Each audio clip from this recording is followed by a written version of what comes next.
John H. Lilly of the Independence Patriots, coach. First of all, you go to Nicholas County. This has always been a pretty good rivalry for you.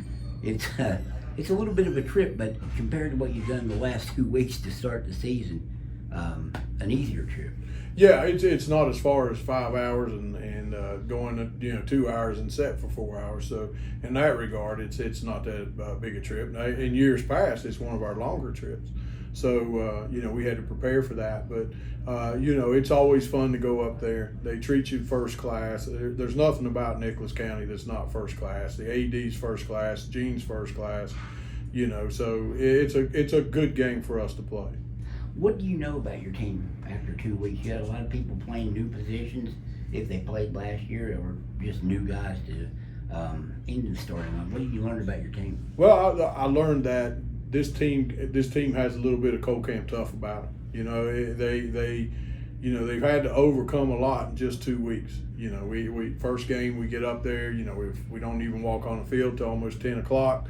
They don't get home to 4:30 or 5 before the coaches walk in the door, and then turn around and do it again the next week. So, mentally they've been through a lot, and they've seemed to handle it pretty good. And I think they're just pretty good, tough kids. This Nicholas County team seems like it's got a pretty nice quarterback in Colton Helms. What do you like about him? He's put up some numbers the first 2 games, and they're 1-1 start. Yeah, he's a good thrower. He's we've gone against him every year he's been there, either in JV or varsity, because we always play each other in JV as well. And, I think he's got his arms really good. He's gotten better every year. I think he throws better on the run. I think Gene's using him a lot in that regard. They do a lot of things that stresses you defensively. They really do send 5 people out every time they do throw. So it really stresses you out defensively. And they're always pretty solid on the line. So, it's a tough challenge for us. Now, speaking of throwers, you had a thrower here 3 years ago, I think in your first state championship game appearance. Logan Phalin was your quarterback. You got 2 of his brothers playing for you now. Talk about those 2 Phalins you have now. It's Landon Phalin and Levi Phalin. Well, I've never coached here without a Phalin brother. So, I've had, Logan was one of the first ones I talked to when I came here when he was in the 8th grade, and, got him in the program in the 8th grade. In fact, Logan was mad because, we couldn't let him practice with us because of the rule, SSAC rule, where 8th graders can't practice with you. So, but Logan took us to the state championship his senior year as quarterback. And, like I said, I've not ever coached here without a Phalin brother around. What do these 2 guys mean? I know, Logan was your quarterback. These 2 aren't quarterbacks. They play different positions. So Landon, I think, played for you last year. So talk about him first. His role on this team, what expecting him? Yeah, I think the biggest thing about both of them is, we had a saying around here a little bit, your best ability is dependability. Can we depend on you? And win, lose, draw, good, bad, ugly, hot, cold, mud, whatever, you can count on a Phalin brother. They're going to be there. So, the best ability you have is dependability.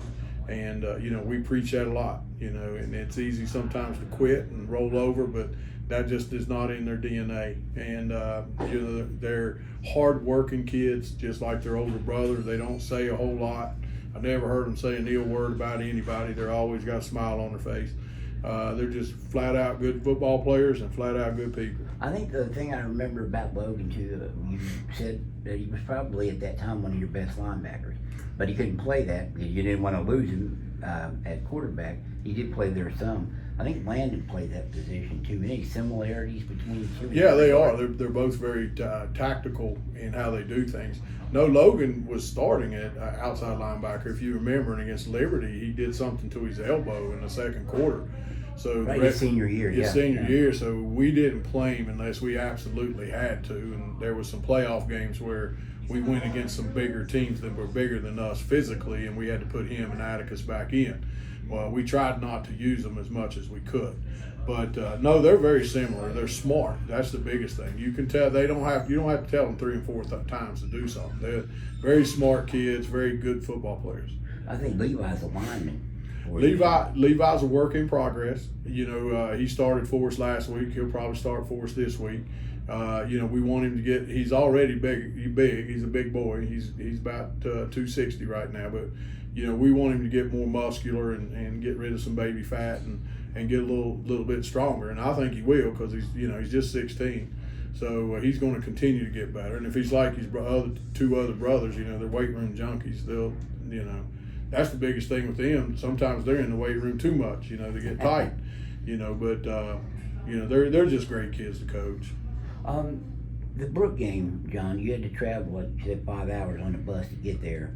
I thought that was a really nice bounce back by your guys after what happened to Herbert Hoover the week before, and with all the stuff that went on before that game didn't even get started with the storms and the weather. How big was that to get that? You got the shutout too defensively.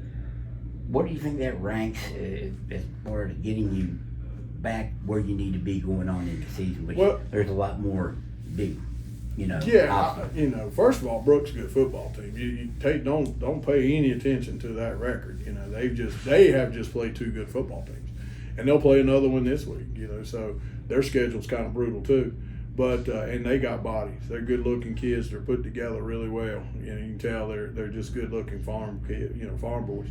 For us, it was a great win in the mental department. You know, you know, we had a 4.5 hour wait, you know, against Hoover, and you know, no excuses. Both teams had to do it, but we did travel, and I thought that hurt us mentally.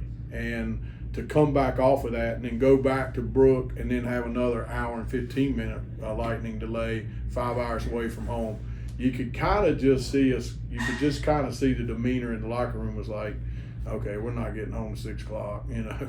But I'm really proud. They fought through it. They didn't really make a lot of mistakes. You know, I felt like we were like 9 inches away from 21 more points. So, you know, the timing's still not there, but it'll continue to get better as the year goes on. I don't want to say too much. I understand about you, and I understand it about a freshman quarterback, but through 2 starts now, Rob Green's been pretty much what people expected. He's pretty accurate with his throws, and he's got some numbers there. Yeah, I mean, you know, we haven't turned him loose yet. You know, we're trying to bring him along slowly and rely on Silas a lot. And I think as the year goes on, you know, it'll get more 50-50. Yeah, I'll just say this: he's a dang good quarterback. You know, and you pull you don't leave the freshman part out. He's still a good quarterback. You know, so he's going to do nothing but get better. You know, he's 6'4", 235. He's got a cannon for an arm, and he's smart as a tack. You know, and you know, he's not like his grandfather. He's really, really smart. So, you know, Of course, his grandfather, you mean Kevin Gronk, that grandfather, right? Yeah. You have had a lot of good running backs come through here. You got up there, Judah Price is one, Atticus Goodson is one, Tyler Linksweiler is one. You can go on even further back. Those are all guys who played running back before. How would you grade Silas Nelson through 2 games at tailback, which is basically a new position for him? Oh, well, you know, we said from day one the offense is going through Silas. And, you know, we've moved him around. He's played wide receiver for us. Friday night, he made an unbelievable catch. I mean, it basically opened up the game for us. And it was a sideline catch, and you just can't see it on film to appreciate it because of the angle. But he just made a phenomenal play. And, you know, so, you know, we played him at quarterback a little bit. If people has paid attention to us, we moved him around. A little wildcat action. Yeah, a little wildcat action. You know, he can throw. He's nursing a sore shoulder. We'll turn him loose when he gets that better. But, you know, Si's the man. You know, the big thing about Si's, he's just quiet. He does whatever you ask him to do. He doesn't say anything. You know, now, you know, early in the year we had to listen to everybody who thinks they know more about everything than anybody else. But, you know, the plan was, it's working, and he's doing a great job for us. And John, I appreciate the time. Thank you, man.